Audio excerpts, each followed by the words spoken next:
Saudara-saudari terkasih di dalam Tuhan Yesus Kristus, semoga kita semua dalam keadaan sehat bersama keluarga. Saat ini marilah kita mendengarkan bacaan kitab suci dan renungan harian Rabu 16 Juni tahun 2021. Bacaan pertama. Bacaan dari surat kedua Rasul Paulus kepada jemaat di Korintus. Saudara-saudara, camkanlah ini. Orang yang menabur sedikit akan menuai sedikit pula. Sebaliknya, orang yang menabur banyak akan menuai banyak pula.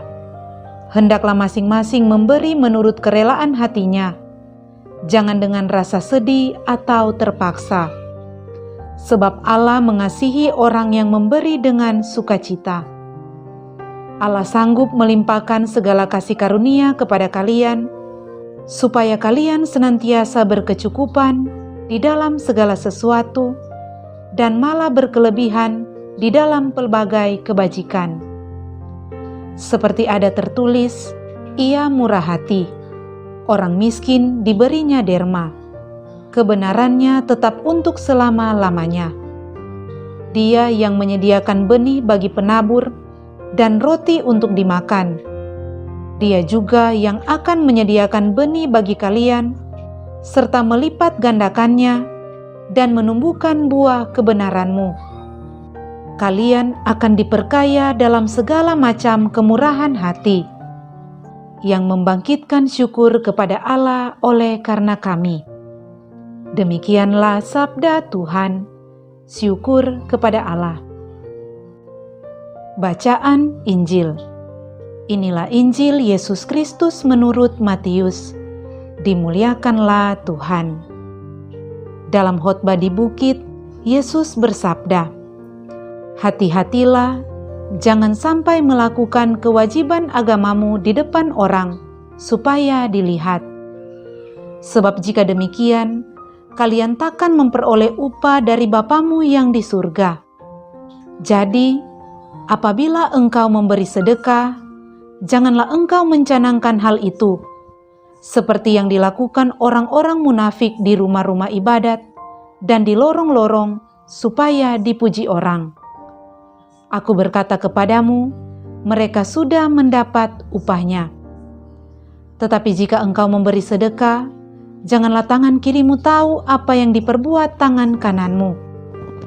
Hendaklah sedekahmu itu diberikan dengan tersembunyi. Maka Bapamu yang melihat yang tersembunyi akan membalasnya kepadamu. Dan apabila kalian berdoa, janganlah berdoa seperti orang munafik. Mereka suka mengucapkan doanya dengan berdiri dalam rumah-rumah ibadat dan di tikungan-tikungan jalan raya, supaya mereka dilihat orang. Aku berkata kepadamu, mereka sudah mendapat upahnya. Tetapi jikalau engkau berdoa, masuklah ke dalam kamarmu, tutuplah pintu dan berdoalah kepada Bapamu yang ada di tempat tersembunyi. Maka Bapamu yang melihat yang tersembunyi akan membalasnya kepadamu. Dan apabila kalian berpuasa, janganlah muram mukamu seperti orang munafik. Mereka mengubah air mukanya, supaya orang melihat bahwa mereka sedang berpuasa.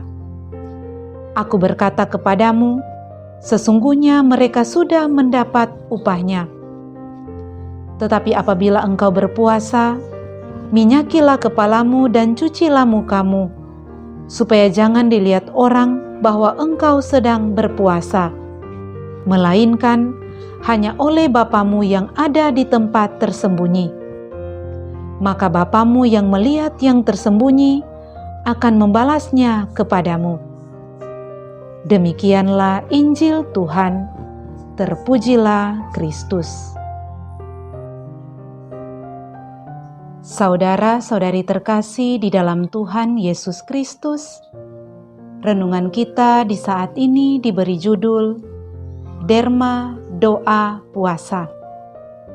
Saudara-saudari terkasih, dalam Injil hari ini, yaitu di Injil Matius Tuhan Yesus berbicara tentang 3 kewajiban agama, yaitu berderma atau memberi sedekah, berdoa, dan berpuasa.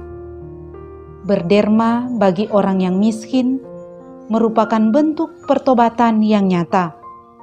Menurut Paus Fransiskus, memberi sedekah bagi orang miskin merupakan tanggapan yang nyata atas jeritan bumi yang sekaligus jeritan orang miskin. Orang miskin mengalami nasib yang sama dengan bumi yang terluka. Orang miskin terbebani, hancur, diabaikan, dan dilecehkan. Berderma atau memberi sedekah kepada orang miskin berarti kita memberdayakan orang miskin sehingga hidup secara layak sebagai manusia.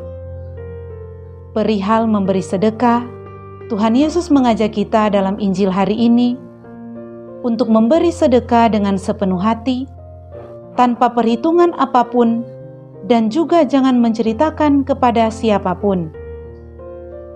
Apa yang diberikan tangan kanan, jangan diketahui tangan kirimu.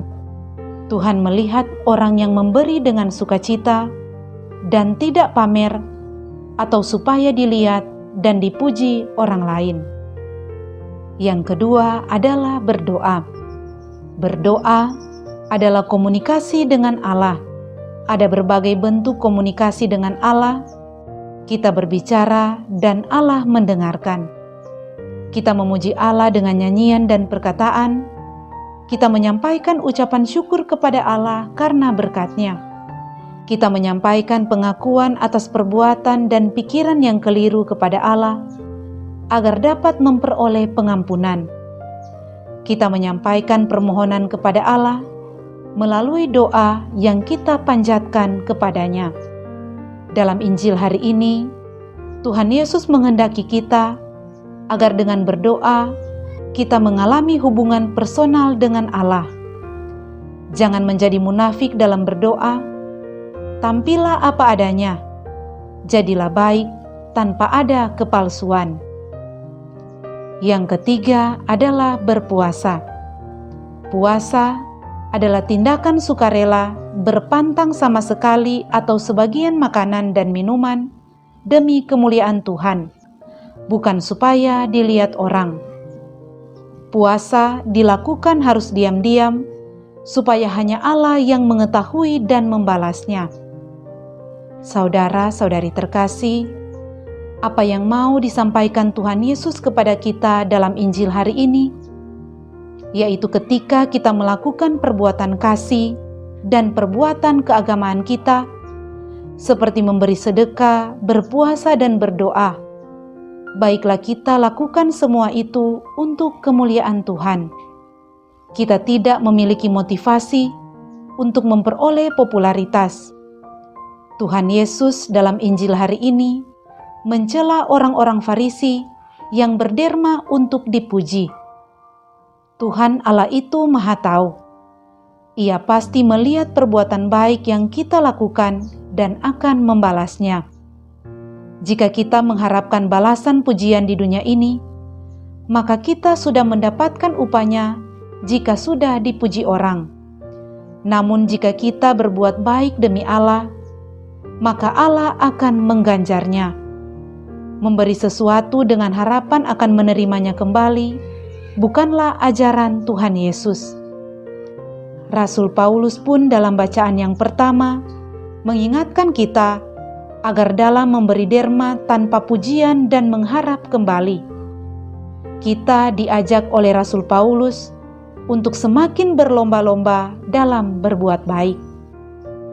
Saudara-saudari terkasih, marilah kita mohon kepada Tuhan agar derma, doa, dan puasa yang kita lakukan hanya demi memantapkan relasi kita dengan Tuhan Allah dan menyelaraskan diri kita dengan kehendak-Nya. Semoga demikian. Amin.